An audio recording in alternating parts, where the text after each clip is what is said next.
আসসালামু আলাইকুম। বেশ কিছুদিন পর ফিরে আসলাম আপনাদের মাঝে নতুন একটি রেসিপি নিয়ে। আজকের রেসিপি হচ্ছে 2 ডিমের ভ্যানিলা স্পঞ্জ কেক। কেক তৈরি করার জন্য একটি চালনির মধ্যে নিয়ে নিলাম 1/3 কাপ থেকে কিছুটা কম পরিমাণ ময়দা, 1 টেবিল চামচ থেকে কিছুটা কম পরিমাণ কর্নফ্লাওয়ার, হাফ চা চামচ থেকে কিছুটা কম পরিমাণ বেকিং পাউডার। এবার সব কিছু খুব ভালো মতন চেলে নেব। চেলে নেওয়া হয়ে গেলে সব কিছুকে মিশিয়ে ঢাকনা দিয়ে ঢেকে একটি সাইডে রেখে দিব। অপর একটি পাত্রের মধ্যে নিয়েছি 2টি ডিমের সাদা অংশ। ডিমটা অবশ্যই রুম টেম্পারেচারে থাকতে হবে। বিটার দিয়ে হালকা একটু ফোম করে নেব। যখন ফোমি ভাব চলে আসবে 1/3 কাপ থেকে কিছুটা কম পরিমাণ চিনি দিয়ে আমরা এই ডিমের ফোমটা তৈরি করে নেব।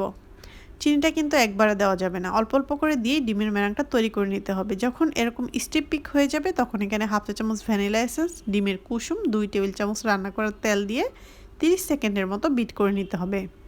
এর থেকে কিন্তু বেশি বিট করা যাবে না, তাহলে কিন্তু ডিমের ফোমটা নষ্ট হয়ে যাবে।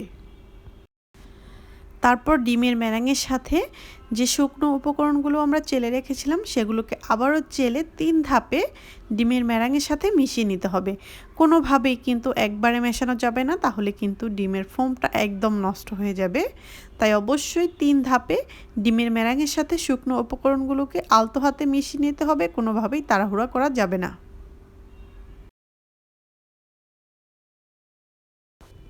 কেক ব্যাটার কিন্তু রেডি। এবার কেক মোল্ডে নিয়ে নিব। তার জন্য 6 ইঞ্চির একটি কেক মোল্ডে হালকা একটু তেল ব্রাশ করে বেকিং পেপার বিছিয়ে দিয়েছি। এবার সম্পূর্ণ ব্যাটারটি দিয়ে কাঠি দিয়ে নেড়ে চেড়ে হালকা একটু ট্যাপ করে নিব, যাতে ভিতরে কোনো বাতাস না থাকে। তারপর চলে যাব কেকটি বেক করার জন্য 170 ডিগ্রি প্রিহিটেড ওভেনে আপ ডাউন হিট অন করে 30 মিনিটের জন্য ওভেনের 3 নাম্বার তাকে রেখে কেকটি বেক করে নিব। আপনারা যদি চুলায় করতে চান সেক্ষেত্রে 10 মিনিটের জন্য হাই আছে ঢাকনা দিয়ে ঢেকে হাঁড়িটাকে ফ্রিহিট করে 10 মিনিট পর চুলার আঁচটাকে লোতে রেখে কেক মোল্ডটি বসিয়ে 30 থেকে 35 বা 40 মিনিটও কিন্তু লাগতে পারে আপনাদের চুলায় কেকটি হতে। ফিরে আসলাম আমি কেকটি পুরোপুরি ঠান্ডা হওয়ার পর। অবশ্যই কিন্তু কেক চুলা বা ওভেন থেকে নামানোর সাথে সাথে গরম অবস্থায় কেকটিকে ক্লিয়ার র্যাপ দিয়ে মুড়িয়ে রাখতে হবে, তাহলে কেকটি অনেক সফট থাকবে। এবার কেকটিকে আমি ডিমোল্ড করে নিব। অবশ্যই কিন্তু কেকটি ঠান্ডা হওয়ার পর ডিমোল্ড করবেন। দেখতেই পাচ্ছেন মাশাআল্লাহ কেকটা কতটা ফুলেছে। আপনারা যদি এই রেসিপি ফলো করে কেক তৈরি করেন ইনশাল্লাহ আপনাদের কেকটাও কিন্তু আমার মতো একদম পারফেক্ট স্পঞ্জি হবে। বেকিং পেপারটা উঠিয়ে নিচ্ছি, তারপর কেকটিকে আমি স্লাইস করে নিচ্ছি। আজকের কেকটিকে আমি 3টি স্লাইস করব। এর থেকে বেশি স্লাইস করতে যাবে না, তাহলে কেকের স্লাইস একদম বেশি পাতলা হয়ে যাবে। আপনারা চাইলে কিন্তু 2টাও করতে পারেন, তবে 3টা স্লাইস করলে কেকের লেয়ারগুলো দেখতে অনেক সুন্দর লাগে।